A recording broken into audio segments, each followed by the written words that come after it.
guys, welcome back to Just the Tips with Trina. Actually, Trina isn't here, but I am wearing the signature Trina lipstick. Got my Trina on, the Trina Little, with this glamorous, gorgeous violet lipstick. So if you haven't seen the video that Trina did on my channel, then you're probably just figuring out that I'm actually taking over Trina's channel today. So today we're doing Just the Tips with Tasha.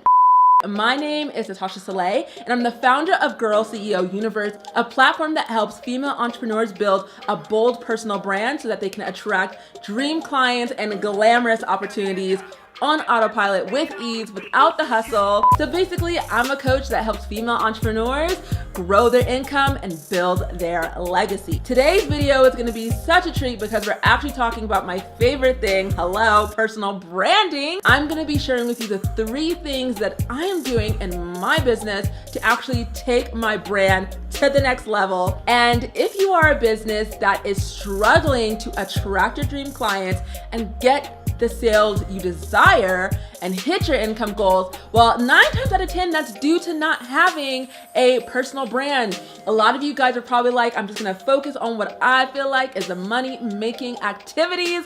But hello guys, personal branding, that is the biggest money-making activity, but I'm sure you're probably ignoring it. Maybe you forgot about it, worried about it later, but now I'm gonna talk to you really quickly about why you can't afford to worry about it later, because it is the thing that makes sales so easy. When you have a personal brand, you don't even have to be salesy. So today I'm gonna be sharing with you the 3 things that I'm doing. Okay, so tip number 1, I'm gonna be focusing on the big picture. How many of us seriously are so focused on the sales, so focused on the client work, so focused on hitting those sales goals that we've completely forgotten about our social media, or we're not as present. We're just scheduling things, but we're not really there. Our head isn't in the game. And I want to tell you a huge secret, guys. A lot of people talk about consistency, being consistent online, but being consistent online is not so much about the actual content. It's more so about having your head in the game, because when you're present and you're interacting with your audience and you're building that connection, right? That is what actually gets people to purchase from you, not just posting content. So getting back to the big picture, right? Finding that balance in our business, making our personal brand non-negotiable so we can focus on that big picture, our legacy. What do we want it to look like in 5 years? Do we want to have a talk show, write our New York Times bestseller, have a retreat, have products? We got to focus back on that big picture. And if we're just focusing on the sales funnels, we're not going to have that personal brand.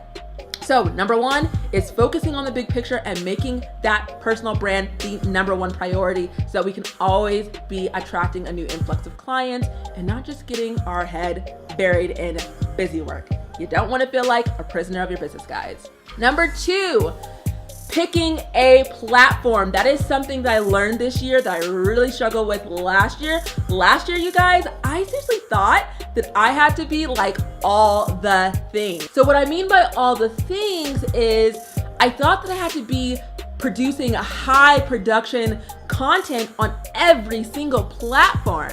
Big production in Facebook, not really repurposing, just trying to have everywhere be like a top-notch Hollywood production. And that will really actually burn you out, and it'll actually turn you off from social media and building your brand if you don't actually have a team helping you do that. So I actually have a much better way for you to approach social media and really just build your audience faster. So the first thing that meant for me is just picking a platform.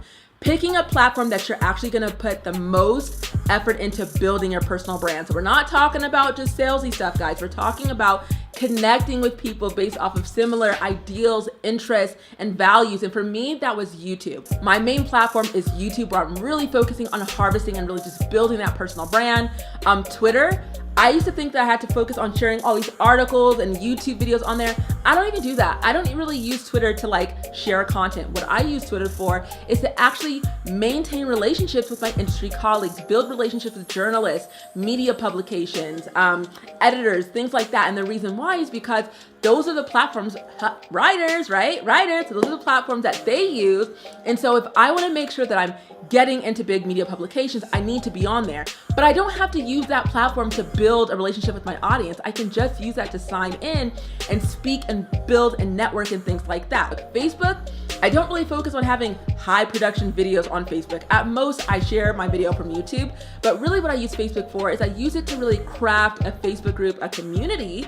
You know, I won't say sale to, because I definitely use Facebook to do more selling, but for most part to really like double down on the audience that really wants to know how to build their business. So I use YouTube to kind of just funnel that to my group. So YouTube is more so my personal brand where I'm really focused on people getting to know me.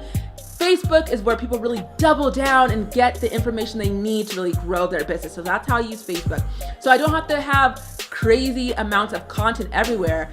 I have specific intent for each content. So the second thing would really be to do is beyond just picking your platform, set intentions for why you're actually using your platform. Don't really stress over trying to have the most creative productions on each platform. Keep it simple. Know why you're using each platform and just focus on making the one you put the most attention, investment, and effort into. And number 3, the third thing I'm doing is I'm gonna be documenting my journey a lot more. So when it comes to content creation, a lot of times our greatest excuse is that we run out of ideas, right? We don't have any more ideas. And normally that happens when you're trying to be super creative. And sometimes you're just not in the mood. Sometimes you don't have any creative ideas. Sometimes you have nothing really that you really want to say, right? And so the best way to combat that is to add more behind the scenes content into your content strategy. So something that I'm gonna be doing is documenting me building my brand and my business, sharing with people how I'm getting these media publications, these media press opportunities, showing people me building my community. That's what I'm gonna be sharing with people, my morning routine, things like that. I'm gonna be really being more transparent about my life and not just have content that feels so teachy and preachy. It's a good way to just really diversify your content. Not only does it help you build a deeper relationship with your audience, but it's also helping you for those days that you just feel like, I just don't know what to say this week. So yeah, guys, that's pretty much it. And I hope you really enjoyed. And if you haven't yet, you want to go ahead and check out my channel and subscribe if you want to be a part of the Girl CEO Universe community. And I hope I see you guys over there, loves. So see you guys on the other side, babes. Bye, loves.